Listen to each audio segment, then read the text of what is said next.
నంద్యాలలోని ఒక ఆర్ఎంపీ 15 కోట్ల నుంచి 20 కోట్ల రూపాయల వరకు అప్పులు చేసి ఐపీ పెట్టడంతో పట్టణంలో చర్చనీయంగా మారింది. అప్పుదారులకు ఐపీ నోటీసులు పంపించడంతో వారు చేసేదేమీ లేక లబోదిబోమంటున్నారు. నంద్యాలలోని విశ్వనగర్కు చెందిన ఆర్ఎంపీ నాగేశ్వరరావు ఓ క్లినిక్ నిర్వహిస్తూ జీవనం సాగించేవారు. అతనికి భార్య, ఒక కుమార్తె, ఒక కొడుకు ఉన్నారు. సన్నిహితుల వద్ద అప్పులు చేసి వారం రోజుల క్రితం ఇంటికి క్లినిక్ కు తాళాలు వేసి కుటుంబ సభ్యులతో పరారైనట్లు తెలుస్తోంది. కొంతమంది అప్పుదారులకు ఐపీ నోటీసులు ముట్టడంతో అసలు విషయం బట్టబయలైంది. నాగేశ్వరరావుకు ఫోన్ చేయగా స్విచ్ ఆఫ్ రావడంతో అప్పుదారులు ఆందోళనకు గురయ్యారు.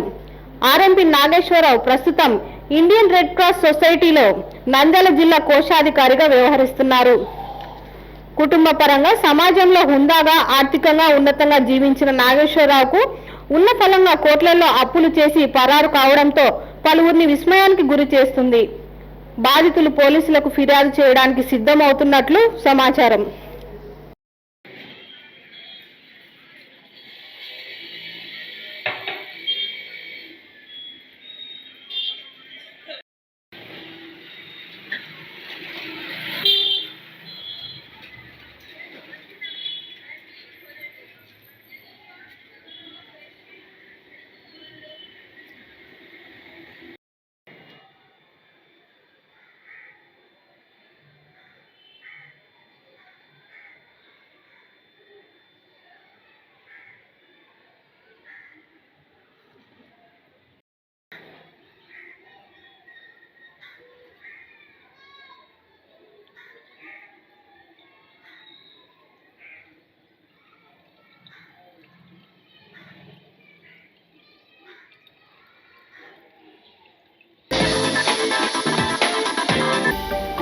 హలో అండి, నేను మీకు Rakshitha. Please to subscribe Nandyal communications.